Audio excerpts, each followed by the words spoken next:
ассалому алейкум бинандагони гиромӣ. нашри муфассали барномаи ахборро мустақиман манзуратон мегардонем.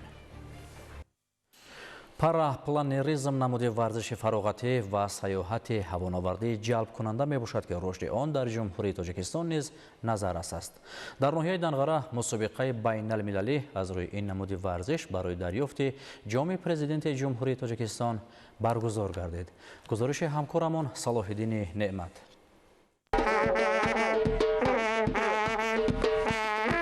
дар мавзеи хуррамзамини ноҳияи Данғара мусобиқаи байналмилалӣ оид ба парапланеризм ва воситаҳои парвози сабуки Тоҷикистон барои дарёфти ҷоми президенти ҷумҳурии Тоҷикистон доир гардид, ки дар он зиёда 100 нафар варзишгар аз давлатҳои Осиё, Аврупо ва Амрико, аз ҷумла Арманистон, Беларус, Ҳиндустон, Қазоқистон, Чин, Аморати Муттаҳидаи Араб, Русия, Туркия, Узбекистон ва намояндагони воситаҳои ахбори оммаи дохилӣ ва хориҷӣ иштирок намуданд. Гуфта шуд, ки намуди варзиши парапланеризм ва воситаҳои парвози сабук яке аз намудҳои маъмул ва дӯстдоштанӣ маҳсуб меёбад, ки Кумитаи кор бо ҷавонон ва варзиш дар якҷоягӣ бо Кумитаи миллии олимпии Тоҷикистон ва Федератсияи миллии парапланеризм ва воситаҳои парвози сабуки Тоҷикистон барои рушди минбаъдаи он ва дарёфти чеҳраҳои нав ҷиҳати иштирок дар мусобиқаҳои сатҳи байналмилалӣ тамоми тадбирҳои заруриро меандешанд. ҳадаф аз баргузории мусобиқаи байналмилалӣ пеш аз ҳама муаррифии шоистаи фазову имконияти хуби варзишии ҷумҳурӣ ва рушди варзиши парапланеризм буда баҳри кашфи чеҳраҳои нав дар ин самти варзиш мусоидат менамояд.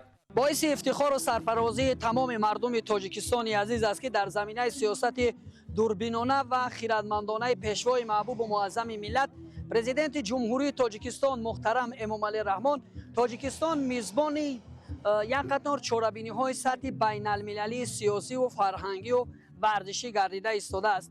Баргузории мусобиқаи байналмилалӣ оид ба намуди парапланеризм дар ноҳияи Данғараи вилояти Хатлон барои дарёфти ҷоми президенти ҷумҳурии Тоҷикистон гувоҳи гуфтаҳои боло аст. Дар ин мусобиқаи сатҳи байналмилалӣ зиёда аз 9 давлати дунё қарор доранд. Аслан табиати афсонавӣ ва кӯҳҳои сарбарфалаккашдаи Тоҷикистон худ як мавзеи саёҳиро мемонад, ки имрӯз таваҷҷӯҳи намояндагони сафоратҳои корпуси дипломатӣ дар Тоҷикистон ва сайёҳони дохилу хориҷи кишвар гувоҳии он аст, ки ин минтақаи зебо, ин мавзеи саёҳӣ таваҷҷӯҳи сайёҳонро ба худ бештар ҷалб кардааст ва дар оянда умед дорем, ки ин мавзеъ ба яке аз мавзеъҳои саёҳӣ ва тамошобоб табдил хоҳад ёфт. дар мусобиқаи парапланерӣ барои дарёфти ҷоми пешвои миллат зиёда аз 150 варзишгар аз Аврупо, Амрико, Русия, Тоҷикистон, Қазоқистон, Узбекистон, Покистон, Эрон, Саудӣ ҷамъ шуданд ва ҳадаф як чиз аст: шиносоӣ, муаррифии худи кишвари мо, минтақаҳои зебоманзар, роҳандозӣ намудани муносибат ва муошират миёни варзишгарони мо ва варзишгарони хориҷӣ. Агар мо муқоиса кунем, ки ба соли 2023 дар вақте ки мо якумин бор мусобиқа гузарондем дар шаҳри Душанбе барои дарёфти ҷоми раиси шаҳри Душанбе, танҳо 55 варзишгар аз хориҷа омад. соли 2024 ба Тоҷикистон 111 варзишгар омад. айни замон дар расонаҳои мо, дар сайти мо, сомонаи мо барои иштирок 150 нафар ба қайд гирифта шудаанд, ки теъдод боз меафзояд. сол то сол на 50 балки 100 зиёд шудаастанд. ҳар як варзишгаре ки ба Тоҷикистон меояд, соли дигар бо худ боз як ё ду варзишгарро ба Тоҷикистон меорад. яъне ки сатҳи баргузор намудани ҳамин мусобиқот ниҳоят баланд аст. ҳамин имкон медиҳад ба мо, ки рушди сайёҳии кишварам зиёд шавад. мусобиқаи байналмилалӣ оид ба парапланеризм барои дарёфти ҷоми президенти ҷумҳурии Тоҷикистон, ки бо ибтикори Кумитаи кор бо ҷавонон ва варзиши назди ҳукумати ҷумҳурии Тоҷикистон, Федератсияи парапланеризм ва воситаҳои парвози сабуки Тоҷикистон дар ҳамкорӣ бо мақомоти иҷроияи ҳокимияти давлатии вилояти Хатлон, мақомоти иҷроияи ҳокимияти давлатии шаҳри Душанбе, ноҳияи Данғара ва корхонаи воҳиди давлатии хизматрасонии корпуси дипломатии Дипсервис дар доманакӯҳҳои ноҳияи Данғара маротибаи дуюм аст баргузор мегардад, ба варзишгарон хеле писанд омад. За 7 лет в Таджикистане, наверное, уже все объездил. Видел Памир, Таджикент, все красоты Таджикистана, влюбился. Теперь приезжает только летать на параплане, потому что уже было все объезжено, теперь надо все облетать. Великолепная страна, великолепная культура, как проводят мероприятия в Таджикистане. По-моему, я вот разговаривал с соседями с Узбекистана, Казахстана, нигде в мире так больше не проводят. В Таджикистане открылась федерация официально парапланного спорта. Обращайтесь, там появились новые крылья, собирают учеников. Хорошая федерация, хорошие инструктора. Пожалуйста, приходите. Чем больше будет пилотов, тем будет интереснее. Это вот всего 3 года федерация существует, но она уже проводит соревнования на международном уровне, которым практически нет равных. И это большое достижение Таджикистана. Прямо вот Таджикистан может гордиться тем, как он проводит соревнования. Любого спросите, все скажут, что это замечательное место. Таджикистан мне очень нравится. Я приезжаю сюда 2-й год. Это очень красивые горы. Мне нравятся условия, то, что тут постоянно разная погода, и можно пробовать какие-то новые практики, новые подходы к цели. В общем, мне очень нравится. Тут очень красиво и очень удобно. Мы когда сюда ехали, у меня было такое предчувствие радостное, то, что опять соревнования, опять такая интересная погода, красивые места, интересные новые люди. Так что мне все нравится. Меня зовут Хакимова Шалзада, я приехала с Узбекистана. Я впервые в Таджикистане. И вот, впервые на таких больших соревнованиях участвую. Мне понравилось очень. Все новое здесь. طول 2 سال میشود که در این نوع ورزش مشغول هستم. خوشبختانه خیلی پیشروی‌های خوب است و آینده نیت داریم که خیلی ورزشگر خوب شویم و در دولت‌های همسایه‌ها رفته در مسابقه‌های اشتراک کرده پرچم تاجیکستان را برداریم. варзишгароне ки дар рӯзи аввали мусобиқа бо нишасти дақиқ маҳорати баланди худро нишон доданд аз ҷониби масъулин қадршиносӣ гардиданд. тавре иттилоъ дода шуд ин мусобиқа тӯли 9 рӯз идома хоҳад ёфт ва ғолибони даставию асосӣ миёни мардону бонувон муайян гардида бо тӯҳфаҳои хотиравӣ диплому медал ва ҷоми президенти ҷумҳурии тоҷикистон оид ба парапланеризм сарфароз гардонида мешаванд. мавриди зикр аст ки баргузории чунин мусобиқаҳои сатҳи байналмилалии сайёҳӣ ва варзишӣ барои рушди минбаъдаи сайёҳии варзишӣ ва ҷалби ҳарчи бештари меҳмонону сайёҳон ба кишвари дорои манзараҳои дилфиребу нотакрори тоҷикистон заминаҳои устуворро фароҳам меорад. салоҳиддини неъмат, завқибеки абдураҳмон, ноҳияи Данғара, Ахбор.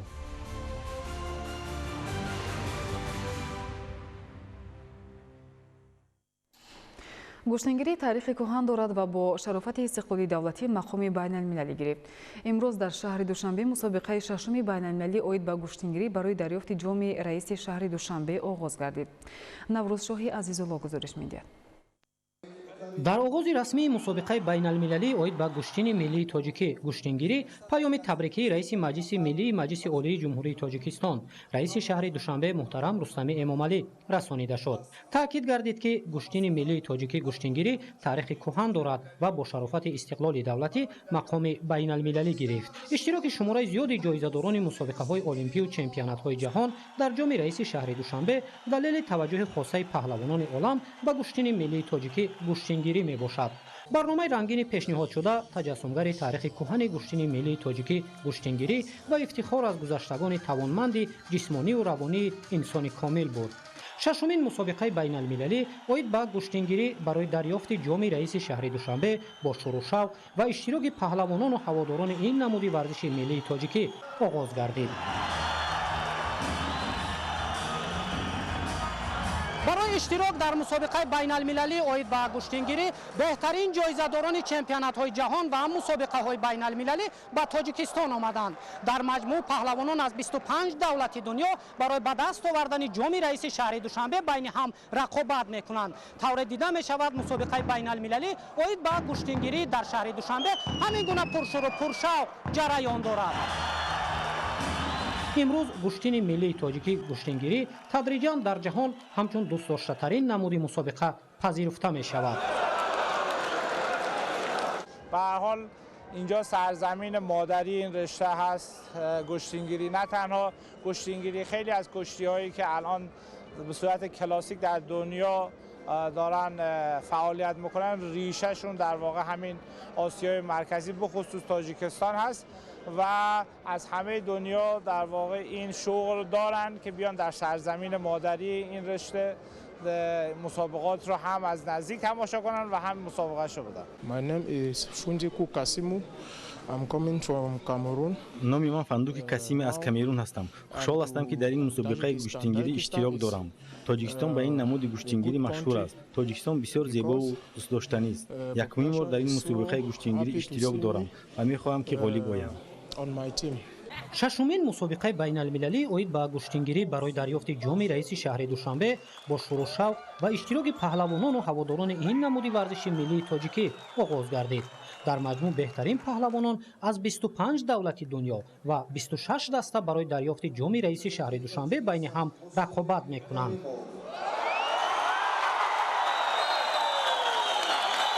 гӯштини миллии тоҷикӣ гӯштингирӣ таърихи кӯҳан дорад ва бо шарофати истиқлоли давлатӣ мақоми байналмилалӣ гирифт. имрӯз гӯштини миллии тоҷикӣ гӯштингирӣ тадриҷан дар ҷаҳон ҳамчун дӯстдоштатарин намуди мусобиқа пазируфта мешавад.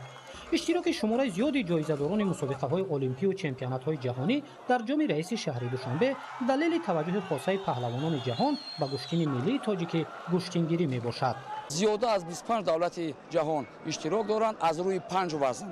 4 вазн миёни мардон ва 1 вазн миёни бонувон қозмоӣ доранд ки аз ҷониби мақомоти иҷрои ҳукумати давлати шаҳри душанбе $110,000 барои ғолибон ва ҷоизадорони ин мусобиқа тақдим карда мешавад. бо дастгириҳои ҳамешагии муҳтарам раиси шаҳри душанбе ва бо мактуби фиристодаи он ба шӯрои олимпии осиёӣ гуфта метавонем ки дар солҳои наздик намуди гӯштингирӣ метавонад ба бозиҳои осиёӣ шомил гардад. ман самад улвасов аз озарбойҷон омадам ба мураббиям. омодагӣ хуб дидам ва бовар дорам ки дар мусобиқаи гӯштингирӣ соҳиби ҷои ифтихорӣ мешавам. ин соли шашум аст ки мусобиқаи байналмилалии гӯштингирӣ барои дарёфти ҷоми раиси шаҳри душанбе баргузор мегардад ва аллакай дар сатҳи байналмилалӣ нуфузи баланд пайдо кардааст. мусобиқа барои дарёфти ҷоми раиси шаҳри душанбе дар вазнҳои 65, 78, 95 ва ҷамъи 95 килограмм баргузор мегардад. духтарон дар вазни то 70 килограмм сабқат мекунанд. ҷоизаи умумии мусобиқа $110,000 амрикоиро ташкил медиҳад. барои ғолибони мақоми аввал $10,000, ҷои дуюм $5,000 ва мақоми сеюм $2,500 амрикоӣ. селин хоно аз муғулистон. хурсандам ки барои иштирок дар ин мусобиқаи байналмилалӣ аз муғулистон омадам. бисёр мусобиқаи сатҳи баланд ташкил карданд ва ба ҳама муваффақият хоҳонам. раҳмат ки дар ин ҷо ҳузур дорам. варзишгарон бисёранд. ман аз туркия омадам. бисёр хушҳолам. шаҳри бисёр оростаю зебо. бисёр мусобиқаи сатҳи баланд. Hello, my name is Maxim Kozorok. I'm from Germany. максим козово ҳастам аз олмон. чанд ҳафта пеш як дӯстам дар бораи баргузор гардидани мусобиқаи мазкур ба ман иттилоъ дод ва чун шавқу рағбатам дар варзиш ба хусус гӯштингирӣ зиёд аст, тасмим гирифтам ки дар ин мусобиқа иштирок кунам. дар олмон низ ин намуди варзиш рушд карда истодааст, ба хусус миёни наврасон. ростӣ дирӯз мо сайри пойтахти тоҷикистон шаҳри душанбе доштем ки бисёр зебо, дилрабо ва сарсабз аст. чӣ рӯзона ва чӣ шабонгаҳ. хушнудем ки имрӯз меҳмони душанбе шаҳр ҳастем. имрӯз шаҳри душанбе бо нуфузтарин мусобиқаҳоро бо иштироки ҷоизадорони мусобиқаҳои олимпию чемпионатҳои ҷаҳонӣ мизбонӣ мекунад. паҳлавонон, мураббиён ва ҳаводорони гӯштини миллии тоҷикӣ аз 25 давлати қитъаҳои гуногуни олам барои иштирок дар ҷоми раиси шаҳри душанбе ба қалби тоҷикистон омаданд. ташкили ҳамин гуна чорабинии сатҳи баланди байналмилалӣ нуфузу эътибори тоҷикистонро боз ҳам баланд ва гӯштини миллии тоҷикиро бештар муаррифӣ мекунад. ман сандуки малики аз камерун ҳастам. хеле хурсанд ҳастам ки ба тоҷикистон омадам ва дар мусобиқаи гӯштингирӣ иштирок дорам. соли гузашта дар чемпионати ҷаҳон оид ба гӯштингирӣ иштирок доштам. таъссуроти хуб ки доштам аз гузашта боз омадам. Сакара Марина, Украина. Только вчера прилетела в город Душанбе, еще его не успела рассмотреть хорошо, но первое впечатление очень хорошее. Красивый город, люди приветливые, все помогают, рассказывают. Мне на данный момент пока что все нравится. оламгир шудани ин намуди варзиш, баргузории мусобиқаҳои ҷаҳонӣ ва тантанаи гӯштини миллии тоҷикӣ бо иштироки беҳтарин паҳлавонони ҷаҳон дар шаҳри душанбе пуршукӯҳу пуршавқ ҷараён дорад. به هر حال بعد از اینکه ورزش گوشتینگیری به دنیا معرفی شد و از سال 2022 به صورت رسمی به عنوان یک فدراسیون جهانی مشغول به کار شد، 67 کشور عضویت دارن فعلا در این فدراسیون جهانی. همینجور که می‌بینید این مسابقات در واقع یک تورنمنت جایزه بزرگ هست که با 27 تا کشور داره برگزار میشه. یکی از بهترین در واقع ورزشکاران در سطح قهرمانان المپیک حتی قهرمانان جهان در رشته‌های جودو، کوراش شرکت کردن در اینجا. من فکر میکنم که یکی از با کیفیت ترین دوره‌های مسابقات جایزه بزرگ رو اینجا شاهد هستیم. ورزش کشتیگیری به همت رئیس شهر دوشنبه محترم رستم امامعلی و پشتیبانی رئیس جمهور محترم تاجیکستان بین‌المللی شد. لباس یگانش تصدیق شد، قوانینش دوباره در واقع نگارش شد و ثبت شد در کشور سوئیس بر اساس نیازهای بین‌المللی کمیته بین‌المللی المپیک و همه چیز مهیا شد برای اینکه این ورزش رشد کنه. الان شما می‌بینید هر سال بهتر از سالهای قبل داره این ورزش معرفی میشه. 3 اپریل رئیس مجلس ملی مجلس عالی جمهوری تاجیکستان رئیس شهر دوشنبه محترم رستم امامعلی پیشنهاد نمودند که گوشتینگیری در مرحله اول به بازی‌های المپی آسیا و در مرحله دوم به بازی‌های المپی جهانی وارد کرده شود. امروز با شرافت تلاش‌های سازنده رئیس شهر دوشنبه برای بلند شدن مقام گوشتین ملی در سطح بین‌المللی زمینه گذاشته می‌شود. من به دولت شما دوم بار است که آمدم. سال قبل در چمپیونات جهان اوید به گوشتینگیری در دوشنبه بودم. مربی تیم ملی ایتالیا هستم. بسیار مردم مهمانواز بودند. در تاجیکستان از پذیرایی بسیار شاد شدم. از سفر گذشته میدونستم که در دوشنبه شرایط و امکانیات بسیار خوب است. Я Распеков Нутлек из Кыргызстана приехал. Весовая категория плюс 95 борюсь. Кыргызстана 4 человека пришли. Один агай. Очень спасибо Таджикистану. Гостеприимный народ. Хорошо у нас гостили. Всем спасибо. Очень хорошо будет. Всех спортсменам желаю удачи. Пусть сильнейший победит. My name is Andres Moreno. I'm from Italy. من سیانتوس موانو از ایتالیا هستم. برای اشتراک در مسابقه گوشتینگیری با آمادگی کامل اینجا حاضرم. از برگزاری چنین یک مسابقه گوشتینگیری در سطح بلند در پایتخت تاجیکستان شهر دوشنبه خیلی خوشحال هستم. تشویق و ترغیب، رشد و رونق ورزش، تأمین عمومیت سالمگردانی و بیشتر معرفی کردن گوشتین ملی تاجیکی گوشتینگیری در جهان از هدف اساسی این مسابقه بین المللی دانسته می شود. امروز گوشتین ملی تاجیکی گوشتینگیری تدریجاً در جهان همچون دوست داشته ترین نمود مسابقه پذیرفته می شود. ششمین مسابقه بین المللی اوید به گوشتینگیری برای دریافت جام رئیس شهر دوشنبه در پایتخت کشور با اشتراک بهترین پهلوانان از 25 دولت دنیا و برتری تیم منتخب تاجیکستان جریان دارد. نوروزشاه عزیزالله بهادری استم، رجب علی محمدعلی، مقصد دوشنبه اخبار.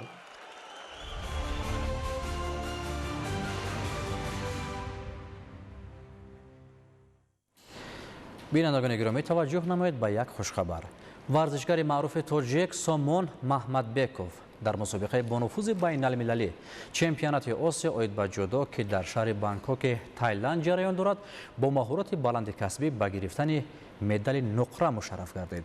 همچنین در وزن 73 کیلوگرم دیگر پرچم بردار ملت تاجیک ورزشگر صاحب نام ابوبکر شیروف نیز مهارت خوب ورزشی نشان داده در این سبقت ها مدال برنجی این مسابقات با نفوذ را به گردن آورد. پیروزی ورزشگران تاجیک در این مسابقه سطح بلند نتیجه تدبیر اندیشی های پیوسته پرزیدنت جمهوری تاجیکستان پیشوای ملت محترم امامعلی رحمان نسبت بر رشد و عمومی‌گردانی ورزش می باشد. یادآور میشیم که این 5 مدال ورزشگران تاجیک در چمپیونات آسیا اوید به جودو می باشد که به خاطر حمایت شرف ملت و دولت خود صاحب گشتند. дар рӯзи дуюми сабқатҳои чемпионати осиё оид ба ҷудо ки дар шаҳри Бангкоки Таиланд ҷараён дорад, се варзишгари тоҷик Александр Акан дар вазни то 57 кило, миёни бонувон Абубакр Шеров дар вазни то 73 кило ва барандаи нишони биринҷии бозиҳои тобистонаи Олимпияи Париж 2024 Сомон Маҳмадбеков ба майдони диловарӣ баромаданд. Александр Акан дар даври аввали чемпионати осиё бо ҳамтои хеш Вун Сю Чжен аз Малайзия рақобат намуд. узви мунтахаби ҷудои Тоҷикистон Александр Акан дар дақиқаи аввали вохӯрӣ бо усули лад додани даст ин ҳарифи хешро ноком сохт. дар даври дуюм рақиби ҷудокори мо намояндаи Тайпеи Чин Ян Ю Чие гардид. бештар аз 1 дақиқа мондан то анҷоми вохӯрӣ намояндаи Тайпе пас аз як кӯшиши хеш имтиёзи юко ба даст овард ва маҳз ҳамин имтиёз ӯро дар дидори мазкур муқобили намояндаи Тоҷикистон даст боло кард. чемпионати осиё оид ба ҷудо барои Александр Акан бошад хотима ёфт. паҳлавони ҷавон ва умедбахши тоҷик Абубакр Шеров ҳунарнамоии хешро дар чемпионати осиё бо пирӯзӣ оғоз намуд. ҷудокори тоҷик ки дар даври аввал озод буд, дар даври дуюм Габриэл Бенедик кӯитани филиппиниро мағлуб кард. 2 дақиқа мондан то анҷоми нерӯсанҷӣ Шеров ҳарифашро дар ҳолати осайкоми нигоҳ дошт ва роҳашро ба марҳилаи баъдӣ ҳамвор сохт. рақиби ҷудокори тоҷик Абубакр Шеров дар марҳилаи чоракниҳоии чемпионати осиё ҷудокори ҷопонӣ Юдай Танаку гардид. вохӯрии варзишгарон барои рохати марҳилаи нимниҳоӣ бисёр ҷолиби диданӣ ва тезу тунд сурат гирифт. паҳлавони тоҷик дар сонияҳои охири рақобат бо иҷрои як усул имтиёзи юко ба даст овард ва рохати марҳилаи нимниҳоии чемпионати осиёро моли хеш кард. рақиби ҷудокори тоҷик Абубакр Шеров дар марҳилаи нимниҳоии чемпионати осиё оид ба ҷудо дар вазни то 73 кило яке аз варзишгарони пурқуввати ҷумҳурии Узбекистон, ғолиби 2 Гранд Слам, барандаи нишони нуқраи Мастерс дар соли 2022 ва чандин ҷоизаҳои дигар аз сайри ҷаҳонии ҷудо Шаҳром Аҳадов гардид. Абубакр Шеров дар дидори мазкур дар баробари ин ҳарифи пурқуввати худ бисёр хуб ҳунарнамоӣ дошт. дар сонияҳои поёнии дақиқаи дуюми нерӯсанҷӣ хост як усули зеборо иҷро намояд ва худро ба тахта пӯш андохт, аммо довари рақобати мазкур қарори дигар баровард. пас аз тамошои наворҳои такрорӣ ғайриинтизор ба ҷудокори узбек имтиёзи ипон дод. бо ҳамин беадолатии доварон Абубакр Шеров натавонист ба рақобати ниҳоии чемпионати осиё роҳ хат гирад. дар рақобат барои ба даст овардани нишони биринҷии чемпионати осиё паҳлавони 22-солаи тоҷик Абубакр Шеров бо намояндаи Муғулистон Уранбаяр Отгерел ба татам мебаромад. дар дақиқаи сеюми рақобати мазкур Шеров бо партофти зебои хеш соҳиби имтиёзи вазари гардид ва ҳамин бартарии хешро то охири рақобат нигоҳ дошта барандаи нишони биринҷии чемпионати осиё гардид. ин чорумин нишони биринҷии ҷудокорони тоҷик дар чемпионати осиё 2025 мебошад. қобили қайд аст ки дар рӯзи аввал Муҳаммадсолеҳ Қувватов дар вазни 60 кило, Эмомалӣ Нуралӣ ва Обиҷебов дар вазни 66 кило низ соҳиби нишони биринҷӣ гардида буданд. барандаи нишони биринҷии бозиҳои тобистонаи Олимпияи Париж 2024 ҷудокори соҳибноми тоҷик Сомон Маҳмадбеков ки дар вазни то 81 кило ҳунарнамоӣ мекунад, дар даври аввал озод буд ва дар даври дуюми чемпионати осиё мизбони мусобиқа паҳлавони тайландӣ Канчу Фочараро мағлуб кард. дар сонияҳои аввали нерӯозмоии Сомон пас аз иҷрои як усули зебо имтиёзи вазаре ба даст овард. дар сонияҳои поёнии рақобат бинобар камкорӣ довар намояндаи Тайландро бо шидои сеюм ҷазо дод. Сомон Маҳмадбеков бошад роҳи хешро ба даври чоракниҳоӣ ҳамвор сохт. дар марҳилаи чоракниҳоии чемпионати осиё Сомон Маҳмадбеков бо паҳлавони қазоқ Арат Кумбисбая ба майдони диловарӣ баромад. дар рақобати мазкур барало намоён буд ки Сомон Маҳмадбеков бар ин ҳарифаш бартарии комил дорад. ҷудокори тоҷик бо маҳорати воло дар ҳолати кор дар замин ҳарифашро дар ҳолати осайкоми нигоҳ дошт ва соҳиби рохати марҳилаи нимниҳоии чемпионати осиё гардид. дар рақобат барои ба даст овардани рохати рақобати финалии чемпионати осиё Сомон Маҳмадбеков бо ноиб қаҳрамони осиё дар соли гузашта Нугзари Таталишвили намояндаи Амироти Муттаҳидаи Араб сабқат кард. камтар аз 1 дақиқа мондан то анҷоми вохӯрӣ Сомон тавонист имтиёзи юко ба даст орад ва маҳз ҳамин имтиёз паҳлавони соҳибноми тоҷикро ба финали қаҳрамонии ҷудои Осиё баровард. дар финали чемпионати Осиё оид ба ҷудо дар вазни то 81 кило Сомон Маҳмадбеков бо яке аз варзишгарони пурқуввати қора аз Кореяи Ҷанубӣ Ли Ҷунхван сабқат кард. дар сонияҳои аввали вақти тиллоӣ ҷудокори Кореяи Ҷанубӣ бо як амалкарди худ соҳиби имтиёзи вазарӣ гардид ва унвони қаҳрамониро дар чемпионати Осиё моли хеш кард. ин дуюмин нишони нуқра барои Сомон Маҳмадбеков аз чемпионати Осиё мебошад. қаблан дар соли 2021 Сомон дар чемпионати Осиё чунин натиҷаро нишон дода буд. Инчунин ин ҷудокори мо дар солҳои 2022 ва 2024 барандаи нишони биринҷии чемпионати Осиё низ гардидааст. Маҳмадбеков барандаи нишони нуқра ва Ли Ҷунвон бошад. қаҳрамони Осиё дар соли 2025 оид ба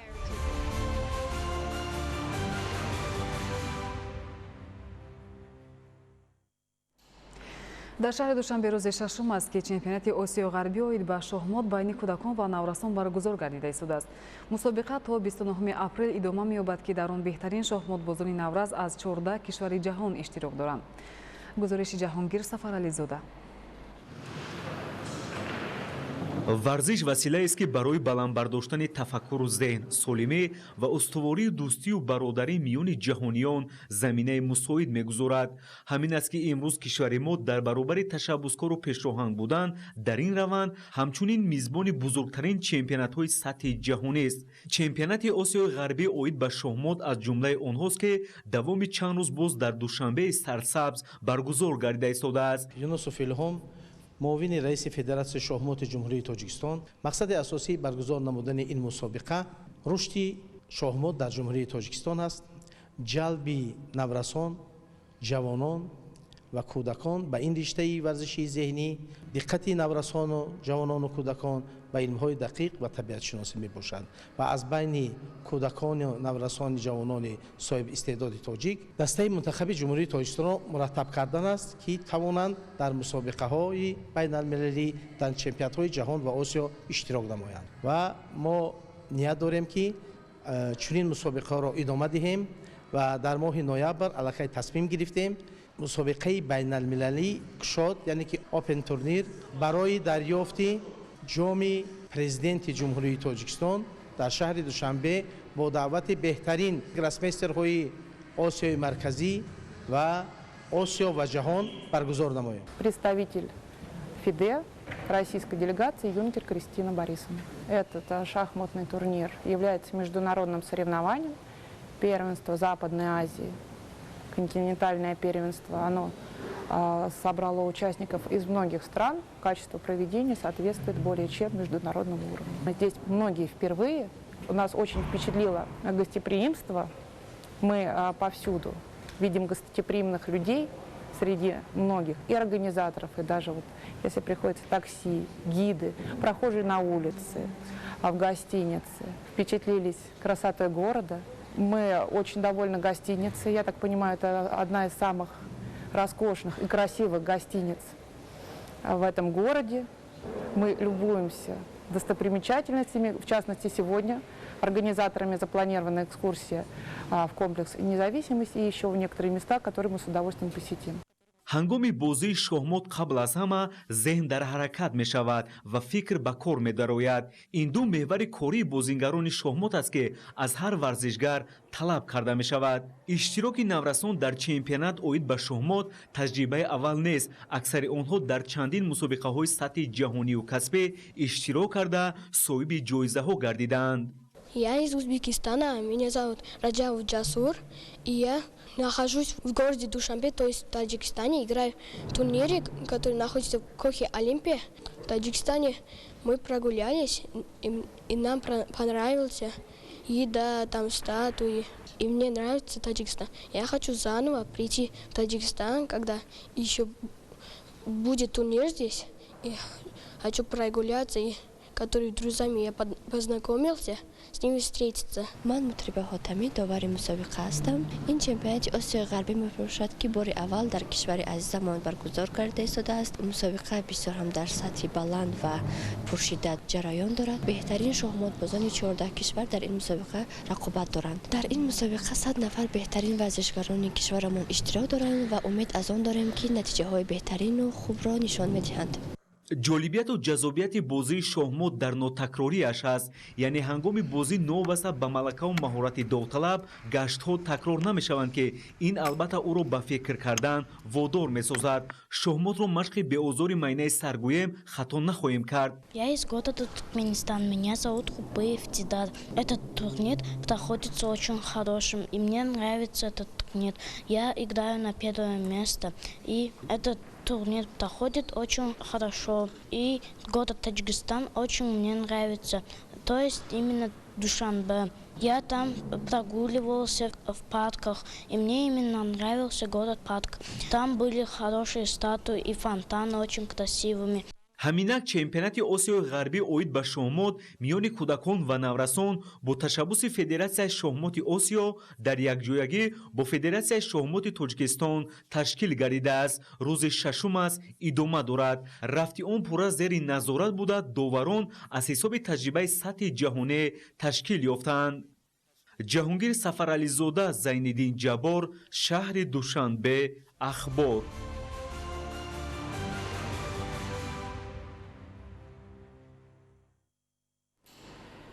имрӯз кӯмакҳои навбатии пешвои миллат муҳтарам Эмомалӣ Раҳмон ба зарардидагони офати табиӣ ба ноҳияи Рашт ва Тоҷикобод расонида шуданд. гузориши Эдигули Маҳмуд аз минтақаи Рашт. корвони мошинҳо иборат аз кӯмакҳои навбатии президенти ҷумҳурии Тоҷикистон пешвои миллат муҳтарам Эмомалӣ Раҳмон ба зарардидагони заминларза ки масъулияи сохтмониро дар бар мегирифт ба маркази ноҳияҳои Рашту Тоҷикобод расониданд. рафти барқарорсозии заминларза ва расонидани кӯмакҳои фаврӣ аз рӯзҳои аввали сарзадани офати табиӣ дар ноҳияҳои Рашту Тоҷикобод таҳти назорат ва таваҷҷӯҳи доимии президенти ҷумҳурии Тоҷикистон муҳтарам Эмомалӣ Раҳмон қарор дошта то ин давра 2 маротиба кӯмакҳо иборат аз маводи хӯрокворӣ, хайма, ашёи рӯзгор ва маблағҳои молиявӣ ба зарардидагон дар маҳалли зисти муваққатиашон расонида шудааст. аз рӯи маълумоти ситоди бартарафсозии оқибатҳои заминларза дар ноҳияҳои Рашту Тоҷикобод дар маҷмӯъ 65 хонаи истиқоматӣ пурра ва 193 хона қисман вайрон шуда, ба 150 хонаи дигар осеби сабук ва ба 193 иншооти ёрирасон зарар расонидааст. дар ин радиф 1 беморхонаи минтақавӣ, 2 бунгоҳи тиббӣ, 8 иншооти муассисаи таҳсисоти миёнаи умумӣ ва дигар иншоот зарар дида буданд. сокинони ноҳияи Тоҷикобод аз он сипосгузоранд ки аз рӯзҳои аввали сар задани ҳодиса роҳбарияти олии кишвар ба масъалаи мазкур диққати махсус зоҳир намуда ба ниҳодҳои дахлдор ҷиҳати рафъи оқибатҳои офати табиӣ дастури супоришҳои мушаххас доданд. қобили зикр аст ки аз рӯзҳои аввал кӯмакҳои роҳбарияти олии кишвар ба мардуми зарардида ворид гардида истодаанд. ин гуна ғамхории падарона ва орифонаи роҳбарияти олии кишвар мардуми зарардидаро дилпур ба оянда намуда, яъне итминон доранд ки бори дигар хонаҳои истиқоматии худро бо дастгирии ҳукумати ҷумҳурии Тоҷикистон ва хосатан роҳбарияти олии кишвар сохта ба ҳаёти осоишта бармегарданд. имрӯз боз кӯмаки навбатии роҳбарияти олии кишвар ба мардуми зарардида ба ноҳияи Тоҷикобод ворид гардид ки ин кӯмакҳои пайгиронаи роҳбарияти олии кишвар мардуми зарардидаро ба оянда дилгарм намуда, бори дигар эҳсос намуданд ки мардум дар бари худ роҳбари оқилу падари меҳрубон доранд.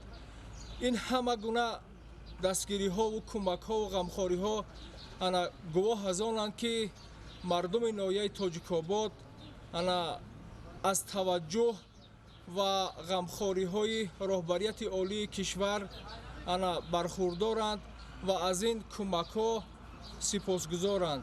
Ин гуна эҳсонкорӣ хизматҳои шоёни роҳбарияти олии кишвар солҳои сол асрҳо дар хотираи мардум боқӣ хоҳад монд. бо истифода аз фурсати муносиб мехостам изҳори сипос ва миннатдории самимии мардуми ноҳияи Тоҷикобод ва хосатан мардуми зарардидаро ба роҳбарияти олии кишвар расонам. то ин давра дар доираи таваҷҷӯҳ ва ғамхории доимии пешвои миллат муҳтарам Эмомали Раҳмон тамоми зарардидагони заминларзаи ноҳияҳои Рашту Тоҷикобод ва ҷойҳои бехайф кӯчонида шуда ба хаймаҳо, ашёи рӯзғор ва маводи хӯрокворӣ ва дигар шароитҳои зарурӣ таъмин шуда, дар баъзе мавзеъҳо бо ҷудо шудани қитъаҳои замин аллакай сохтмони хонаҳои истиқоматии осебдидагон оғоз гардидааст. бори сеюм аст ки кӯмакҳои пешвои муаззами миллат муҳтарам Эмомали Раҳмон ба ноҳияи Тоҷикобод расида истоданд. кинони ноҳияи Тоҷикобод аз ғамхориҳои бевоситаи пешвои муаззами миллат тамон бисёр хурсанд ҳастанд ва миннатдории тамоми сокинони ноҳияи Тоҷикободро ба ҳукумати ҷумҳурии Тоҷикистон мерасонем, ки аз рӯзҳои аввали сар задани ин ҳолати фавқулода омада дар паҳлӯи сокинони ноҳияи Тоҷикобод тамоми ниҳодҳои сохторҳои дахлдор кӯмакҳои худро ба мардум расонда истоданд. имрӯз масъолаи сохтмоние ки дастрас шудаанд ба зарардидагон бурда ба онҳо тақсимот рафта истодааст ва аллакай сохтмони аксарияти хонаҳо оғоз шуданд ва кӯшиш менамоянд ки то нақшае ки ба зимма гузоштанд барои бартараф кардани ҳолати фавқулода сохта ба анҷом расонда шаванд. корвони мошинаҳои кӯмакҳои навбатии президенти ҷумҳурии Тоҷикистон муҳтарам Эмомали Раҳмон иборат аз семен, хишт ва тахта аллакай ба минтақаҳои зарардидаи ноҳияҳои Рашту Тоҷикобод дастрас карда шуданд. Идигули Маҳмуд, Додарҷони Мирзозода барои барномаи ахбор аз минтақаи Рашт.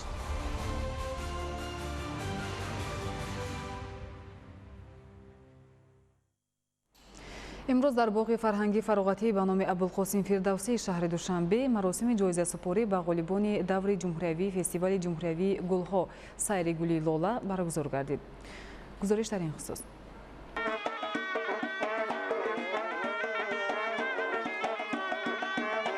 дар чорабинӣ муовини сарвазири ҷумҳурии Тоҷикистон, намояндагони вазорату идораҳо, вилоятҳо, шаҳру ноҳияҳо, гулпарварон аз гӯшаву канори мамлакат ва сокинону меҳмонони пойтахт иштирок намуданд. дар саҳни боғ аз ҷониби намояндагони шаҳру ноҳияҳои мамлакат навъҳои гуногуни гулу буттаҳои ороишӣ, намоиши либосҳои рангоранги миллӣ, ороишоти рангину ҳунармандони дастони модарони тоҷик пешниҳоди сокинон ва меҳмонони пойтахт гардонида шуданд. дар оғоз иброз гардид ки фестивал тибқи амри президенти ҷумҳурии Тоҷикистон ба истиқболи ҷашни 35-солагии истиқлоли давлатии ҷумҳурии Тоҷикистон гузаронида шуда, ҳадаф аз он вусъат додани корҳои ободонӣ, бунёдкориву созандагӣ, бедор намудани завқи зебоипарастӣ дар зеҳни ҳар сокини мамлакат ва маърифати экологӣ, ободу зебо намудани ҳар хона, кӯча, маҳалла, деҳа, деҳот, шаҳрак, ноҳия, шаҳр, вилоят ва ҷумҳурӣ мебошад. фестивали сайри гули лола солҳои охир дубора эҳё гардид ва инак чанд сол аст ки бо шукӯҳу шаҳомати хоса дар саросари мамлакат таҷлил мегардад. баргузории озмун ба эҳёи суннатҳои ниёгон,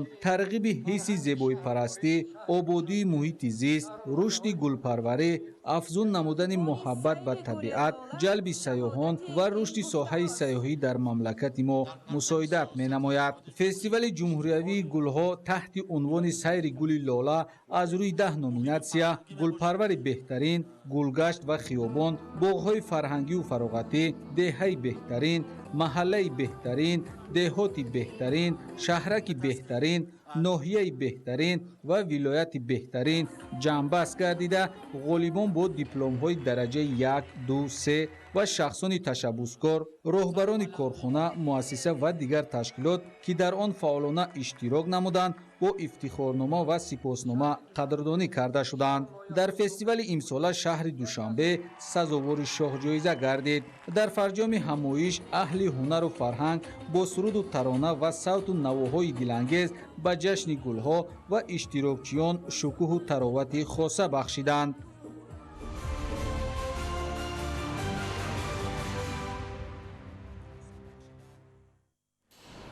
در زمینه با آزمون جمهوریوی سیر گل لولا امروز در شهر دوشنبه فستیوال نمایش گل و رستنی ها برگزار شد. برگزاری این تدبیر با حکم عنعنه در آمده سال سیوم است که راه اندازی می شود. گزارش همکارانمان در این خصوص. این گل‌های زیبا و معطر با آسانی رشد نکردند، زیرا این همه زحمت و کوشش گلپروران نهان است. برای کمال یافتن یک نهال و مطابق گردانیدن آن با این و یا آن منطقه مرحله‌های گوناگون انجام داده می شود. با درک این معنی سال سیوم است که با دستگیری مقامات اجرایی حکومت دولتی شهر دوشنبه در یکجایی با کمیته حفظ محیط زیست نزد حکومت جمهوری تاجیکستان در پایتخت مملکت فستیوال نمایشگاهی گل و رستنی زیر عنوان نیکی بیکار برگزار می گردد. امسال این تدبیر در عرفه نتیجه گیری از آزمون جمهوریوی سیر گل لولا راست آمد و بهترین گلپروران و کارشناسان را در سمت رستنی پروری به هم آورد. مکان برگزاری چورابینی گلها باغ ایرمی پایتخت بوده، وسیله بهترین در سمت فراهم آوردن زمینه جهت مبادله تجربه بین کارشناسان و تجارت مشترک آنها در این روند می باشد. واقعا من فکر میکنم که تشکیل نمودن چنین چهاربینی های با شکوه فرهنگی مخصوصا نمایش گل و رستنی ها من فکر میکنم در بلند برداشتن هویت ملی مردم تاجیک،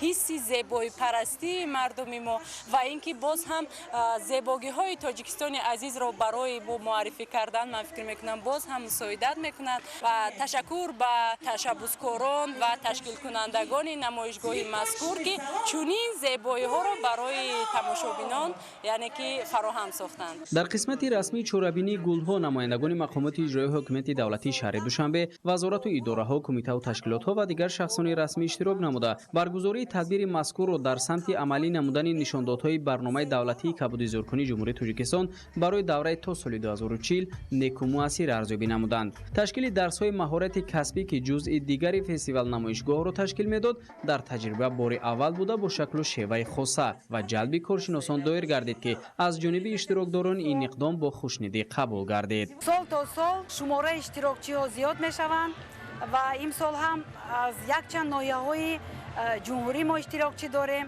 جمع زیاده از 55 نفر اشتراکچی امروز محصولات خود را به فروش برآوردند. همزمان درس‌های مهارتی عملی شده ایستادند.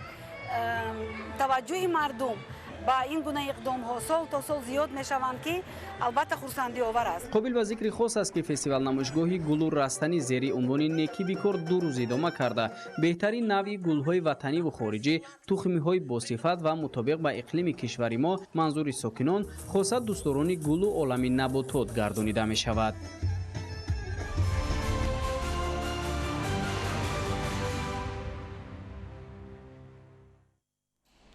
امروز با مقصد آغاز موسم سیاحتی داخلی در مؤسسه دولتی میدان استقلال شهر دوشنبه با اشتراک نمایندگان وزارت و اداره ها همایش سیاحتی معرفتی برگزار گردید.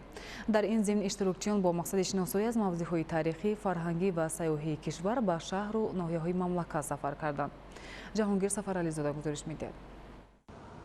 با مقصد اجرای دستور و سپارش‌های پرزیدنت جمهوری تاجیکستان پیشوای ملت محترم امامعلی رحمان که ضمن ارائه پیام به مجلس عالی درباره سمت‌های اساسی سیاست داخلی و خارجی کشور 28 دکبر سال 2024 جهت رشد سیاحی داخلی بیان داشتند، در آغاز موسم سیاحت داخلی کمیته رشد سیاحی نزد حکومت جمهوری تاجیکستان 10 خط سیر سیاحی را تشکیل کرده به شهر و ناحیه‌های مملکت سفربر نمود. در این خط سیرهای سیاحی جهت تبلیغ و تشویق امکانیت‌های سیاحی کشور در شبکه‌های تلویزیونی و سامانه‌های اجتماعی نمایندگان وسایط اخبار عامه جلب گردیدند. امروز کمیته رشد سیاحی نزد حکومت جمهوری تاجیکستان اقدام گرفته است که 10 خط سیر سیاحی را به تمام منطقه‌های کشور با جلب نمایندگان وسایط اخبار عامه و کارمندان وزارت اداره‌ها براه ماند. البته امروز در جمهوری تاجیکستان موضوع هستند که اکثرا شهروندان جمهوری تاجیکستان نیز ندیدند و البته با این واسطه ما میتوانیم که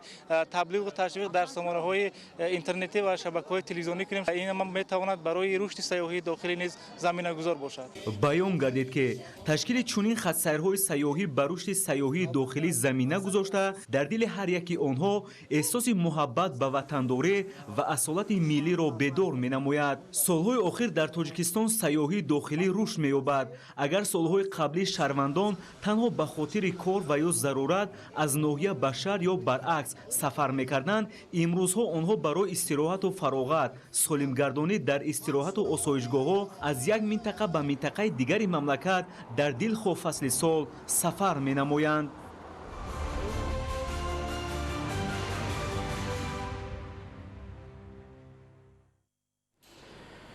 وابسته به تأمینات اهالی با نیروی برق کم کردن تلفات، تعمیر و وصل و نصب دستگاه و تجهیزات تکنیکی و دوره به دوره گذاشتن به نظام بلندگی، همزمان جهت ترغیب و تشویق و گذرانیدن کارهای فهماندهی میان اهالی دایر به استفاده صرفه‌کارانه نیروی برق در شهر و ناحیه‌های منطقه کلوبی ولایت ختلان از جانب نمایندگان شبکه‌های برق تدبیرهای ضروری به راه مانده شده است. تفصیلات در گزارش عالم ناصرزاده. مهلت عملی سازی پوررای یکی از هدفهای استراتژی حکومت جمهوری تاجیکستان رسیدن به استقلالیت کامل انرژتیکی تا رفت نزدیکتر می شود. در رابطه با این استفاده برندگان نیروی برق را نیز ضرور است که طلبات قانونگذاری مملکت را در این سمت رعایت نموده استفاده صرفه‌کارانه قوه برق را به راه مانند تا اینکه جهت تامینات اهالی مشکلات موجوده برطرف کرده شود.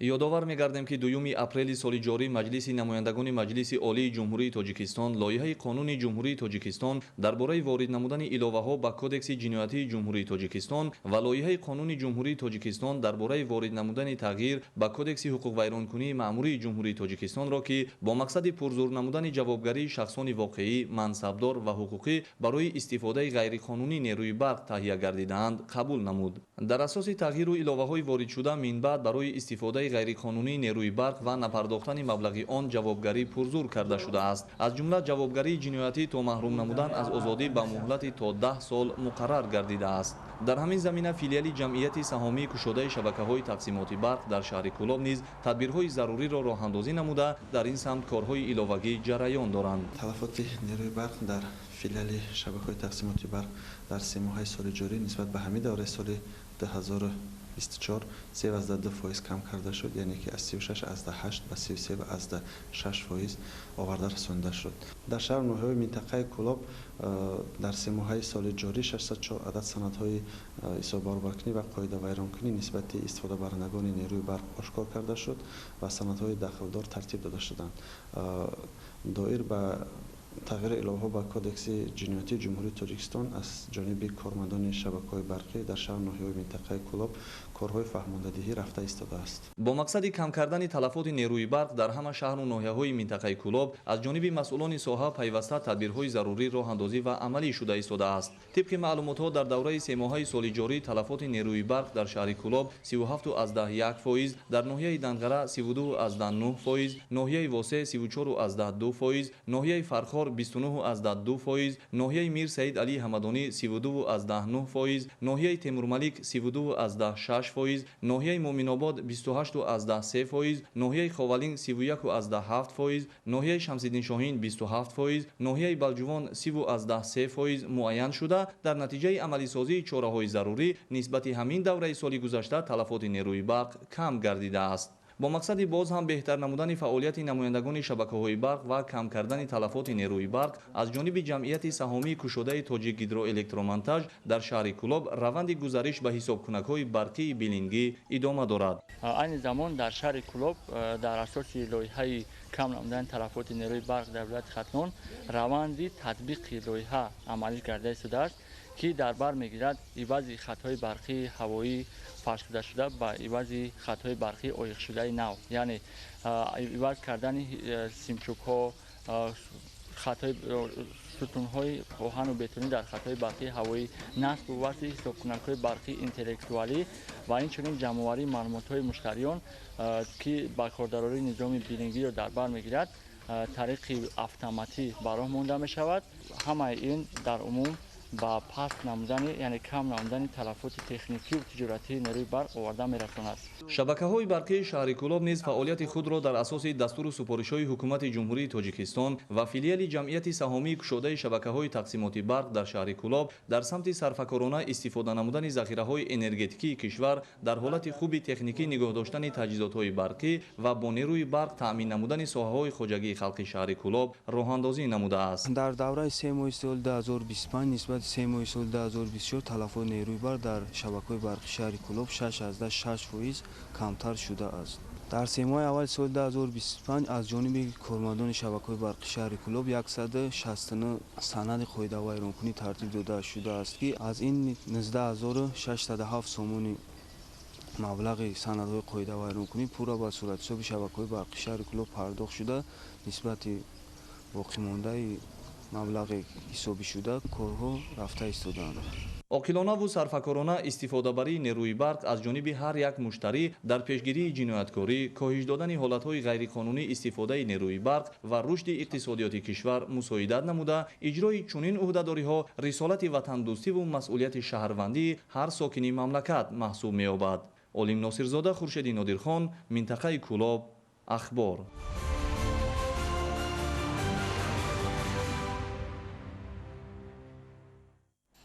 дар асоси тағйиру иловаҳои нав дар кодекси ҷиноятии ҷумҳурии Тоҷикистон барои вайрон кардани қоида ва меъёрҳои истифодаи қувваи барқ ҷавобгарии ҷиноятӣ пешбинӣ гардидааст.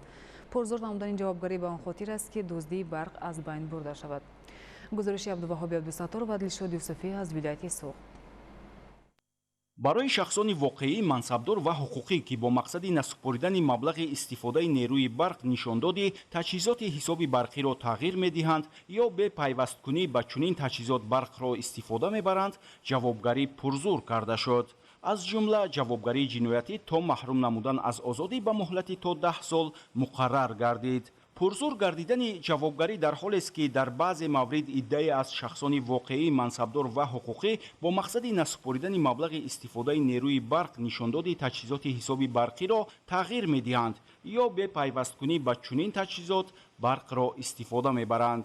дар натиҷа онҳо ба иқтисодиёти мамлакат зарари ҷиддӣ мерасонанд. ворид намудани тағйири иловаҳо ба кодекси ҷиноятии ҷумҳурии Тоҷикистон вобаста ба истифодаи ғайриқонунии нерӯи барқ сари вақтӣ буда имконият медиҳад ки аҳолӣ дар ин самт масъулиятро эҳсос кунанд. вақти пурзур шудани ҷавобгарӣ, истифодаи ғайриқонунии қувваи барқ низ аз байн рафта ба кам намудани талафот мусоидат мекунад. албатта кормандони филиали шабакаҳои тақсимоти барқ дар шаҳри Хуҷанд ҷонибдории ин қонуни мазкур буда дар оянда дар ин самт оиди иҷроиши нақша, оиди камнамудани талафоти нерӯ корҳоро пурзур хоҳем кард. сарфакорона ва самаранок истифода бурдани нерӯи барқ кори ҳамагон аст. ёдовар мешавем ки дар даврони соҳибистиқлолӣ бо мақсади таъмини аҳолӣ ва ташкилоту корхонаҳои вилояти Суғд бо нерӯи барқ бунёди хати интиқоли барқи 500 киловолтаи ҷануб-шимол, зеристгоҳи Суғд 500, зеристгоҳи барқии 220 киловолтаи Хуҷанд айнӣ, хатҳои интиқоли барқи айнӣ Панҷакент, Гулистон Ашт, навсозии нерӯгоҳи барқи обии Қайроқум ва ба ин монанд боз даҳҳо лоиҳаи дигар татбиқ гардид. чунин тадбирҳои бузург маҳз бо иқдому ташаббусҳои созандаи президенти ҷумҳурии Тоҷикистон, пешвои миллат муҳтарам Эмомалӣ Раҳмон ба хотири тақвияти иқтидори энергетикӣ, таъмини соҳаҳои гуногуни иқтисоди вилояти Суғд бо нерӯи барқ амалӣ карда шуд. истифодаи оқилона ва мақсадноки нерӯи барқ ки имрӯз яке аз масъалаҳои муҳим ба ҳисоб меравад, аз ҳар як шаҳрванд муносибати ҷиддӣ ва ғамхоранаро талаб мекунад. тағйирот дар мавриди истифодаи ғайриқонунии барқ дар кодекси ҷиноятии ҷумҳурии Тоҷикистон мавриди амал қарор гирифт ва нисбат ба ашхосе ки бо мақсади насупоридани маблағи истифодаи нерӯи барқ нишондоди таҷҳизоти ҳисоби барқро тағйир медиҳад ё бепайвасткунӣ ба чунин таҷҳизот барқро истифода мебарад, ҷавобгарӣ пурзур гардид. бояд ҳар як нафар роҳи дурустро интихоб кунад ва дар истифодаи қувваи барқ талаботи муқарраршударо ҳамаҷониба риоя намояд. Абдуваҳоби Абдусаттор, Дилшод Юсуфӣ, вилояти Суғд, Ахбор.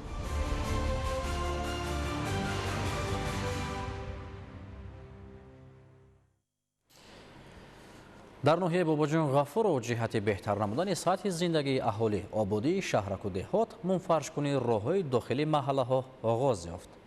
дар маҳаллаи дӯстии халқҳои шаҳраки бобоҷон ғафуров роҳи ду кӯча дар масофаи 2 километр асфалтпӯш мегардад ки ин иқдом дар дигар деҳоти ноҳия низ ҷараён дорад. гузориши ҳамкоронамон. соли 2024 дар ноҳияи бобоҷон ғафуров аз ҳисоби ҳамаи сарчашмаҳо буҷети давлатӣ саҳмгузории аҳолию соҳибкорон 74 километр роҳҳои маҳаллию кӯчаҳо мунфарши асосӣ карда шуда имсол низ сокинони меҳнатдӯст ободкори ноҳияи бобоҷон ғафуров ҷиҳати истиқболи сазовор аз ҷашни 35-солагии истиқлолияти давлатии ҷумҳурии тоҷикистон корҳои созандагиро тақвият бахшиданд. бо дастгирии мақомоти иҷроии ҳокимияти давлатии ноҳия ва саҳмгузории сокинон дар маҳаллии дӯстии халқҳои шаҳраки ғафуров мунфарши роҳи кӯча оғоз ёфт. дар ин маҳалла зиёда аз 6000 аҳолӣ зисту зиндагӣ менамоянд ва роҳи мазкур бинобар истифодаи зиёд ва мунфарш ниёз пайдо кардааст. барои истифодаи солҳои тӯлонӣ қабл аз оғози корҳо тавассути техникаи роҳсозӣ фарши роҳ тахту ҳамвор ва барои мунфарш омода карда шудааст. масоҳати роҳ 1 километр ва паҳнои 6 метрро ташкил медиҳад ва кормандону муҳандисони муассисаи давлатии нигоҳдории роҳҳои автомобилгарди ноҳияи бобоҷон ғафуров тариқи техникаи кории вазорати нақлиёти ҷумҳурӣ корҳои ободии роҳро анҷом медиҳанд. маҳалли дӯсти халқо дӯзда кӯча бошад агар айми кӯча мана якумаш аймиҷа сар кардем ободония дига кӯчаҳоам ҳаракат мекунем обод мекунем асфалт мекунем кӯшишим ҳамин беғайр аз ин кӯча бо як кӯча моҳай номаш мирзо турсузода ба наздики вай кӯчаам сар мекунем. тарзи ҷойгиршавии манзилҳои истиқоматӣ иншооти маъмурию хизматрасонии маҳаллии дӯстии халқҳои шаҳраки ғафуров лоиҳавӣ буда ҳар як кӯчаҳо дар алоҳидагӣ ба роҳи асосӣ пайваст мешаванд. масофаи роҳи як кӯча то пайвастшавӣ ба роҳи асосӣ 1 километрро ташкил дода дар маҳалла боз чунин кӯчаҳо зиёданд ки оғози мунфаршу ободии роҳ аз ҳамин кӯча оғоз ёфта дар дигар кӯчаҳо низ корҳои омодагӣ баҳри таъмири асосии роҳ идома дорад. сокинони шаҳраки ғафуров тадбирҳои ободии роҳҳои байни маҳалла ва кӯчаҳоро иқдоми амалии ҳукумати мамлакат баҳри рафтуомади бемамонияти нақлиёт беҳтар шудани сатҳи зиндагии аҳолӣ ва сеъмои тоза касб намудани маркази ноҳия арзёбӣ менамоянд.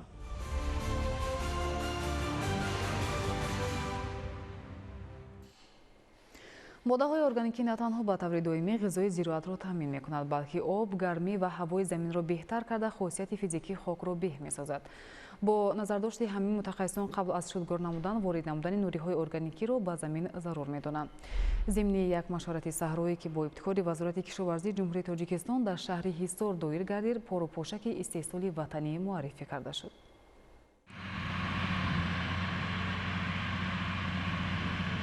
порупошаки истеҳсоли ватанӣ иқтидори борбардории он то 10 тонна ғунҷоишаш бошад вобаста ба навъ ва таркиби нуриҳои органикӣ дар шакли тару хушк то 4 тоннаро ташкил медиҳад ва он имкон медиҳад ки ҳангоми ҳаракати техника то 18 метр поруро ба замин қабл аз шудгор пош диҳад. тибқи талабот вобаста ба таркиби хок ва зироати киштшаванда бояд қабл аз шудгор ба ҳар гектар замин аз 20 то 40 тонна нуриҳои органикӣ ворид карда шавад ва барои кам кардани меҳнати дастӣ ва дар муҳлати муайян гардида шудгор намудани замин истифодаи порупошак ба манфиати кори хоҷагидорон аст. албатта ин бояд пеш аз шудгор бошад, лекин ҳозир пеш аз коркарди пеш аз киштии хок низ ворид карда мумкин аст ва дар андозаи бигӯем ки як гузариш то андоза 18 метр ин нуриҳои органикиро пошида барои беҳтар шудани ҳолати мигративи хок мусоидат менамояд. албатта ин воситаҳои техникии ин мошиналотҳо бо тракторҳои бо худ муносиб бояд дастгор шаванд. барои ин тракторҳои чорчарха агар хуб бошад, тасмачархе ки қувваи кашишашон то 4 килоньютон аст, яъне гӯё ки ба сило гӯё ба трактори ба класси 4 3 ва 4 ворид шаванда ниҳоят мувофиқ мебошад. агар солҳои қаблӣ ин таҷҳизоти кишоварзӣ аз хориҷи мамлакат бо нархи нисбатан гарон ворид мегардид, акнун намунаи он дар ҷамъияти саҳмии пӯшидаи агротехсервиси шаҳри ҳисор истеҳсол ва дар сурати талабот ба таври васеъ баром монда мешавад. ҳоло мувофиқ ба заминҳои мавҷудаи кишоварзӣ ва намуди кишти зироат талабот ба чунин мошинолоти кишоварзӣ зиёд аст ва ниёзи хоҷагидорон таи солҳои охир асосан бо ин намуди мошинолоти кишоварзӣ аз ҳисоби воридот таъмин карда мешавад. این برای هر یک خوجگی به حد ضرور و مهم است. اگر چنین تکنولوژی رو ما استثمار نموده در استثمارات اگر ما عملی نماییم برای پیشبرد ساحه کشاورزی موفقیت کلان می شود و حاصلناکی زراعت‌های رسانه پروری به درجه دسترس و لازمه موفق می‌شویم. ضمن عملاً در خوجگی لطیف مرادوی شهر حصار معرفی گردیدن این ماشین‌آلات کشاورزی به خوجگیداران تاکید گردید که استفاده برای آن در ساحه کشاورزی برای وارد نمودن نوری‌های ارگانیکی شرایط مساعد را فراهم آورده استحصال آن در داخل مملکت امکانیت می‌دهد که خراجات مبلغ برای خریداری آن از خارج کشور کاهش یافته نارسایی تکنیک‌ها برطرف گردد.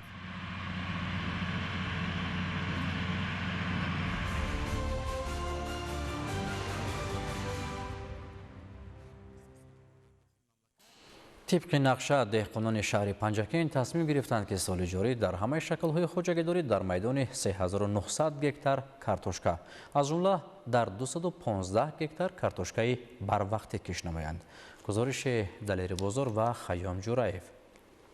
تامین امنیت غذایی از مهمترین مسائل است که پیشوای معظم ملت محترم امامعلی رحمان در برآمدهای خود پیوسته تاکید می‌نمایند. در این زمینه مقامات اجرایی محلی حکومت دولتی شهر پنجکین برای افزون نمودن استحصال محصولات کشاورزی از جمله کارتوشکا تدبیرهای عملی می‌اندیشد. خصوصا امروزها اگر در خوجگی‌های دهقانی یک قسمت جماعت‌های دهات کشت کارتوشکا نو آغاز گردیده باشد، کشاورزان جماعت دهاتی به نام خلیفه حسن شهر علاقه به پرورش آن آغاز نموده امروزها به طور متشکلانه کارکرد بین قطارها و دادن غذاهای گوناگون مشغول میباشند، زیرا تجربه دهقانان ثابت مینماید که در این موضع و در مجموع قسمت زیادی زمینهای شهر پنجکین از کارتوشکای بروقتی حاصل خوب گرفته بعد جمع‌آوری حاصل در این زمینها کشت تکراری دیگر زراعت‌ها را به راه ماندن ممکن است. کارتوشکا یکی از محصولات اساسی در سبد استعمالی اهالی بوده. کشاورزان جماعت دهاتی خلیفه حسن تصمیم گرفتند که سال جاری در میدان 530 گکتار کارتوشکا کشت نمایند و تا امروز در میدان زیاده از 200 گکتار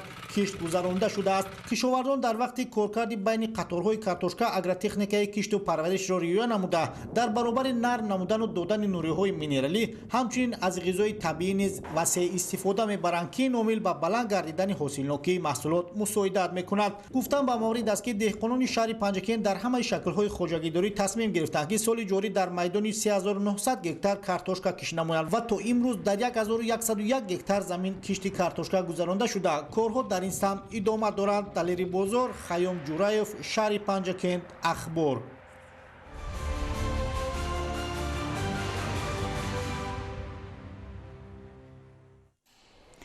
در شهر دوشنبه جلسه نوبتی گروه معارف محلی دایر گردید. در کار همایش مسائل رشد ساحه در همکاری با شریکان رشد نقشه و دورنمای آن موردی بررسی قرار گرفت.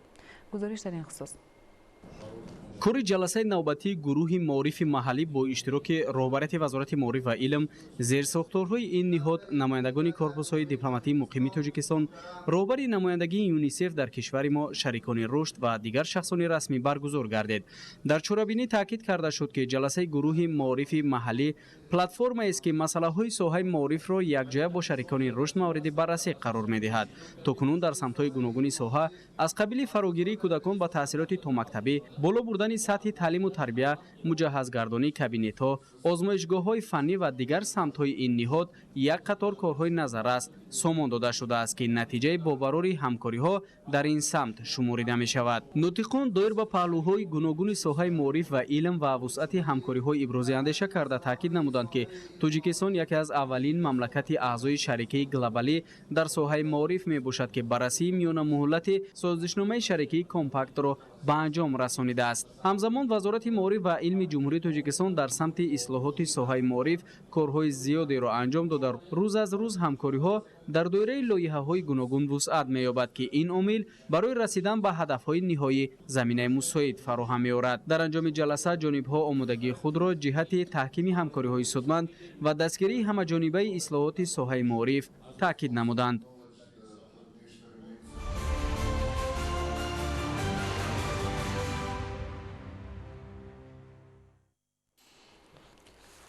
дар шаҳри душанбе ҷиҳати баландбардоштани сатҳу сифати таҳсилот, рушди низоми инноватсия ва азхудкунии технологияҳои иттилоотию коммуникатсионӣ дар муассисаҳои таҳсилоти миёнаи касбии ҷумҳурӣ ҷаласаи шӯрои директорон баргузор шуд. гузориши ҳамкоронамон. дар коллеҷи техникии донишгоҳи техникии тоҷикистон ба номи академик муҳаммад осимӣ ҷаласаи шӯрои директорони муассисаҳои таҳсилоти миёнаи касбӣ баргузор гардид. нахуст иштирокчиён аз дастовардҳои омӯзгорону донишҷӯёни ин муассисаи таҳсилоти миёнаи касбӣ дидан карданд. дар кори ҷаласа директорони муассисаҳои таҳсилоти миёнаи касбӣ иштирок намуданд. зимни баргузории чорабинии масъулин дар бораи фаъолияти шӯрои директорони муассисаҳои таҳсилоти миёнаи касбӣ дастгириву ташаббусҳои беназири пешвои миллат муҳтарам Эмомалӣ Раҳмон нисбат ба соҳаи маориф ҷиҳати боз ҳам баланд бардоштани мавқеи омӯзгор дар ҷомеа иброз намуданд.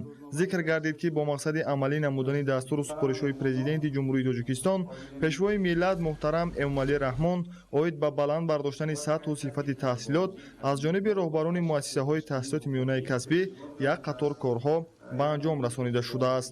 дар идома роҳбарони муассисаҳои таҳсилоти ибтидоӣ оид ба такмили ихтисоси омӯзгорон дар муассисаҳои таҳсилоти миёнаи касбии ҷумҳурии Тоҷикистон дар соли 2025 чораҳои амалишуда дар самти татбиқи 20-солаи омӯзиш ва рушди фанҳои табиатшиносӣ, дақиқ ва риёзӣ дар соҳаи илму маориф, сифати таҳсилот дар муассисаҳои таҳсилоти миёнаи касбии ҷумҳурии Тоҷикистон маъруза намуданд. қайд гардид ки дар амал татбиқ намудани сиёсати маорифпарваронаи асосгузори сулҳу ваҳдати миллӣ пешвои миллат президенти ҷумҳурии Тоҷикистон муҳтарам Эмомалӣ Раҳмон яке аз вазифаҳои аввалиндараҷаи ҳар яки мо мебошад.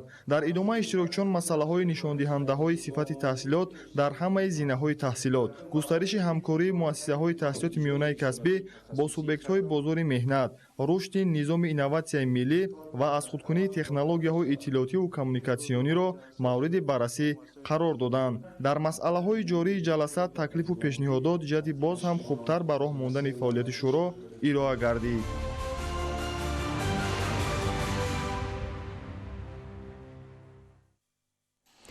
дар шаҳри Леваканти вилояти Хатлон ҷаласаи сайёри ҳайати мушовараи Кумитаи кор бо ҷавонон ва варзиши назди ҳукумати ҷумҳурии Тоҷикистон доир гардид. дар шаҳри Леваканти вилояти Хатлон бо иштироки масъулини Кумитаи кор бо ҷавонон ва варзиши назди ҳукумати ҷумҳурии Тоҷикистон ва сохторҳои зертобаи он ҷаласаи корӣ доир гардид. нахуст иштирокдорон ва ҳайати ҳамроҳ дар литсеи касбии саноатии кимиёвии шаҳри Левакант аз осорхонаи асосгузори сулҳу ваҳдати миллӣ пешвои миллат президенти ҷумҳурии Тоҷикистон муҳтарам Эмомалӣ Раҳмон инчунин аз намоиши дастовард ва раванди таълиму донишандозӣ аз донишкадаи байналмилалии Леваканти донишгоҳи байналмилалии сайёҳӣ ва соҳибкории Тоҷикистон дидан намуданд. сипас дар қисмати ифтитоҳии ҷаласа зимни баромади худ масъулин вобаста ба кору фаъолият ва дастоварду музаффариятҳои ҷавонон изҳори назар намуда таъкид доштанд ки дар меҳвари ташаббуси ҷавонони ояндасози миллат асосгузори сулҳу ваҳдати миллӣ пешвои миллат президенти ҷумҳурии Тоҷикистон муҳтарам Эмомалӣ Раҳмон қарор доранд. маҳз бо ташаббус ва пешниҳодҳои созандаи сарвари давлат ҷавонони худогоҳи мо рушд ва пешрафт намуда дар худ мақом ва манзалати созанда ва ояндасози миллатро касб менамоянд. бояд зикр намуд ки имрӯзҳо ҷавонони кишвар дар самтҳои гуногуни хоҷагии халқ, сиёсат, иқтисодиёту иҷтимоиёт, фарҳанг, тандурустиву саноат саҳми ҳалкунанда доранд. зимнан таъкид карда шуд ки ба истиқбол ва таҷлили бошукӯҳи рӯзи ҷавонони Тоҷикистон ва рӯзи ҷаҳонии футбол дар тамоми қаламрави кишвар чорабиниҳо ташкил карда шуда ба роҳи рости ватандориву ватандӯстӣ ҳидоят намудани ҷавонон ва баланд бардоштани нуфузи варзиши тоҷик аз тамоми имкониятҳои мавҷуда истифода бояд намуд. Маҳмадаҷаб Абдуллозода, Давлати Файзулло, шаҳри Левакант, ахбор.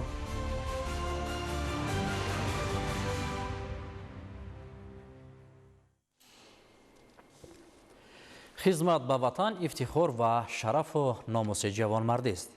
дар бригадаи посбонӣкунандаи сарриёсати иҷроии ҷазои ҷиноятии вазорати адлияи ҷумҳурии Тоҷикистон 200 нафар сарбози даъвати баҳорӣ пас аз омӯзиши курси кӯтоҳмуддати наваскарӣ аз худ намудани тартибу низом ва талаботу қоидаҳои рӯзмарраи хизмати ҳарбӣ дар вазъияти тантанави савганди ҳарбӣ ёд намуданд. гузориш дар ин хусус. ба ватан содиқона خدمت میکنه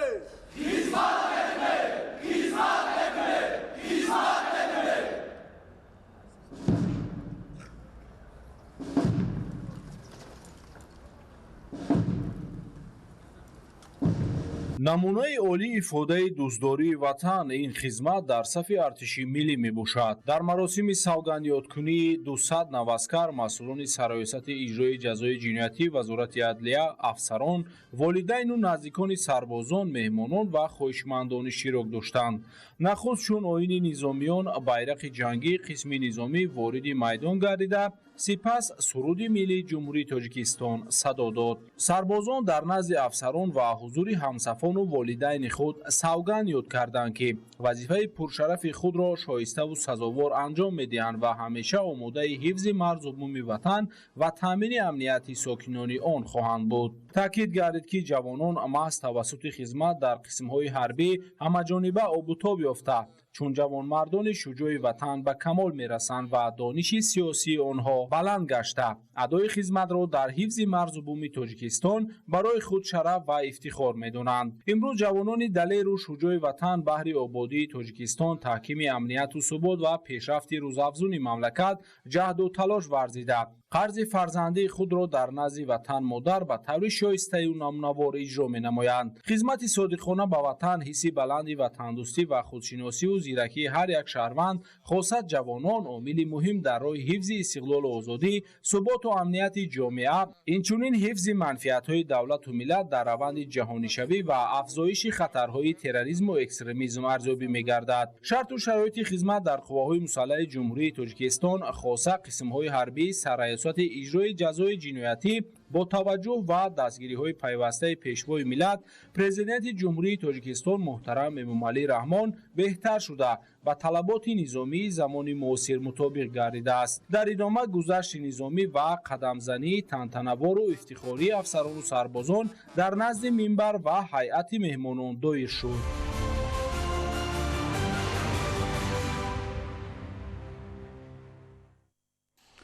бахшида ба рӯзи илми тоҷик дар академияи таҳсилоти Тоҷикистон ва пажӯҳишгоҳи рушди маориф ҳамоиши илмӣ назаравӣ дар мавзӯи дурнамои рушди маорифи миллӣ ва илми ватанӣ баргузор гардид. гузориш дар ин хусус. дар академияи таҳсилоти Тоҷикистон ва пажӯҳишгоҳи рушди маориф бахшида бар рӯзи илми тоҷик конференсияи ҷумҳуриявии илмӣ назаравӣ таҳти унвони дурнамои рушди маорифи миллӣ ва илми ватанӣ доир шуд. дар чорабинӣ гуфта шуд ки илм ҳамчун яке аз самтҳои фаъолияти эҷодии инсон, вазифаи коркар ва мураттаб гардонидани донишҳои объективӣ оид ба воқеиятро иҷро намуда, онро ҳамчун тарзи маҳсули дарёфти донишҳо, низоми ягона, ҳамбастагӣ ва рушдкунанда оид ба олами атроф ва қонунҳои инкишофи он ба вуҷуд меоварад. таъкид гардид ки илм имрӯз дар тамоми давлатҳои олам мавқеи беш аз пеш болотар пайдо карда, бе рушди он пешрафти миллату давлатҳои муосирро тасаввур кардан хеле душвор аст. аз ҷониби дигар мақом ва моҳияти илм низ дар даврони муосир дар қиёс бо замонҳои пеш ба куллӣ тағйир ёфта, хусусиятҳои дигар касб кардааст. тадбирҳои андешем ки тамоми донишҷӯён ба китоб рӯ биёранд. аз ҳама устоди беминнат ва сарчашмаи асосии донишу хират ин китоб аст. ба китобхонӣ донишҷӯёнро моил созем ва аз ҷониби дигар кӯшиш кунем тамоми стратегияву тамоми ҳуҷҷатҳое ки дар соҳаи рушди маориф ҳастанд, дар асоси нақша чорабиниҳое ки мо месозему татбиқ менамоем, онҳо амалӣ гарданд. дар он ҳолат сифати таълиму тарбияи насли наврас беҳтару амалишаванда мегардад.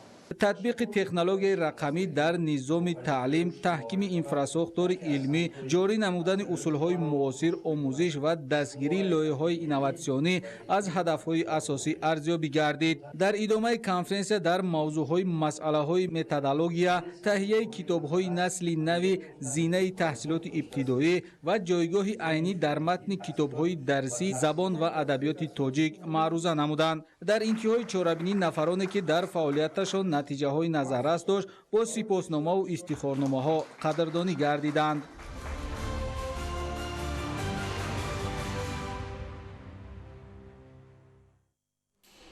дар ҳошияи баргузории конференсияи илми амалии фарҳанги мутолиа омили рушди устувории ҷомеа ва инкишофи тафаккури эҷодӣ дар шаҳри Бохтар рӯнамоии китобҳои тозанашри қадами файзбор, наврӯзномаи хатлон ва маросими тақдими ҷоизаҳо ба ғолибони озмунҳои олиҳаи меҳр ва занон нигини тоҷи миллат баргузор шуд.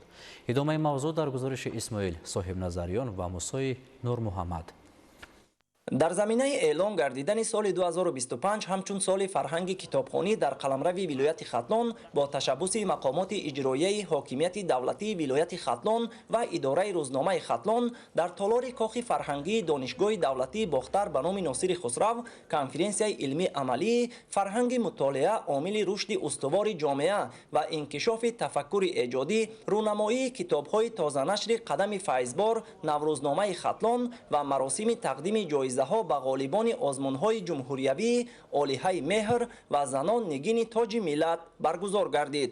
ин озмунҳо нишон медиҳад ки таваҷҷӯҳи аҳли ҷомеа ба илму адаб зиёд аст. дар мисоли озмуни олиҳаи меҳр бигирем, аз тамоми гӯшаву канори ҷумҳурӣ беш аз 120 довталаб ба озмуни олиҳаи меҳр ворид гардид. дар саҳифаи рӯзномаи Хатлон ба нашр расонидем. гуфта шуд ки эълон гардидани соли фарҳанги китобхонӣ баёнгари аҳамияти афзояндаи китоб ҳамчун воситаи бунёди андеша, таҳкими ҳуввияти миллӣ ва рушди шахсияти комил дар ҷомеаи муосири тоҷик мебошад. ба ин хотир ҳадафи конференсия таҳлили вазъи кунунии фарҳанги китобхонӣ, пешниҳоди роҳҳои рушди китобхонаҳо ва мутолиаи босифат, мубодилаи таҷрибаҳои муваффақ ва ҳамкории пурсамар миёни муҳаққиқон, китобдорон, омӯзгорон ва дигар ниҳодҳои масъул арзёбӣ гардид. дар ҷараёни конференсия дар мавзӯъҳои марҳалаи чашмрас дар масири фарҳанги мутолиа, китоб ганҷинаи илму дониш ва масдари тафаккур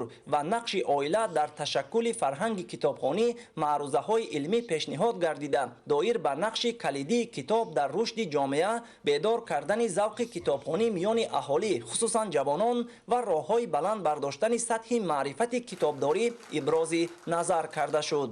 аз мулоқоту аз маърузаҳои пурмуҳтаво пай бурдем ки воқеан сокинони ҷумҳурии соҳибистиқлоли Тоҷикистон нисбат ба китоб ва китобдорӣ як эҳтироми хоса доранд ва тавре ки ҳамагон медонем аз ташаббусҳои бисёр оқилонаву хиратмандонаи асосгузори сулҳу ваҳдати миллӣ, пешвои миллат, президенти ҷумҳурии Тоҷикистон Эмомали Раҳмон вобаста ба баргузор намудани озмунҳои ҷумҳуриявӣ дар самти мутолиаи китоб ва дигар соҳаҳои хоҷагии халқ. зимни рӯнамоии китобҳои тозанашр иброз гардид ки китоби қадами файзбор инъикосгари сафарҳои бобарору хотирмони президенти ҷумҳурии Тоҷикистон, пешвои миллат муҳтарам Эмомалӣ Раҳмон ба вилояти Хатлон буда ба публисистон, таърихнигорон, муҳаққиқон, хизматчиёни давлатӣ ва тамоми алоқамандони мутолиа манзур гардидааст. китоби наврӯзномаи Хатлон бошад, таърихи пурғановати ҷашни Наврӯз, ҷанбаҳои маънавиву фарҳангии он ва нақши ин оини бостониро дар ҳаёти иҷтимоии мардум инъикос менамояд. иттилоъ дода шуд ки танҳо дар зарфи як соли охир бо ибтикори аҳли эҷоди рӯзномаи Хатлон 12 номгӯи китоб ба нашр расидааст ки дар самти татбиқи нақша чорабиниҳои соли фарҳанги китобхонӣ дар вилояти Хатлон қадами устувор мебошад. дар интиҳои чорабинӣ тақдими ҷоизаҳо ба ғолибони озмунҳои ҷумҳуриявӣ, занон нигини тоҷи миллат ва олиҳаи меҳр бо як шукӯҳу шаомати хоса сурат гирифт. исмоил Соҳибназарён, Мусои Нурмуҳаммад, Ахбор.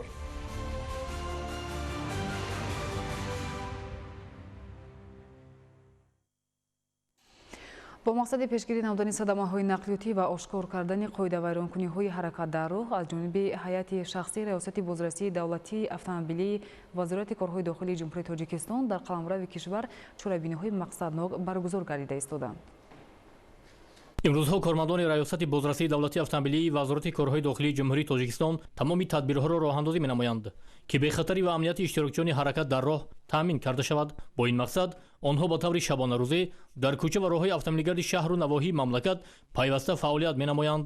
ҳамзамон ҳамарӯза ҳазорҳо воситаи нақлиёт ба пойтахти кишвар шаҳри Душанбе аз тамоми гӯшаву канори кишвар ворид шуда шиддатнокии ҳаракати воситаҳои нақлиёт боз ҳам зиёд мегарданд. ин амал кормандони бозрасии давлатии автомобилиро водор менамояд ки дар иҷрои вазифаҳои хизматии худ боз ҳам пурмасъул ва серталаб бошанд. Бо ин мақсад бо супориши роҳбарияти вазорати корҳои дохилии ҷумҳурии Тоҷикистон аз тарафи масъулини раёсати бозрасии давлатии автомобилӣ нақшаи алоҳидаи корӣ таҳия гардида, айни ҳол чорабиниҳои мақсандок дар пойтахти кишвар, вилоятҳо ва шаҳру ноҳияҳои тобеи марказ ҷараён доранд.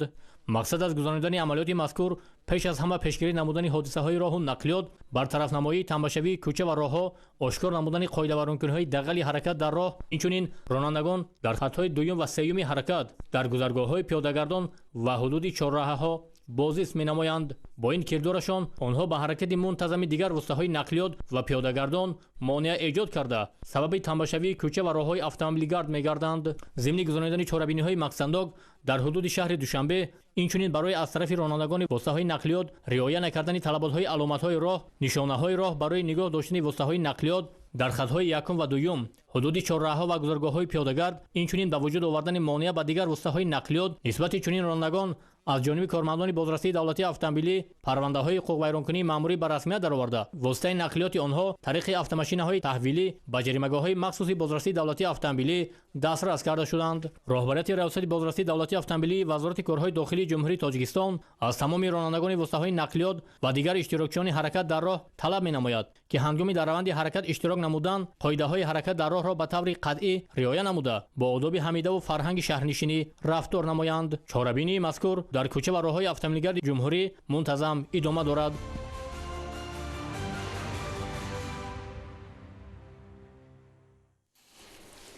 бинандагони гиромӣ, нашри муфассали барномаи иттилоъоти ахбор хотима меёбад. саломату хонобод бимонед.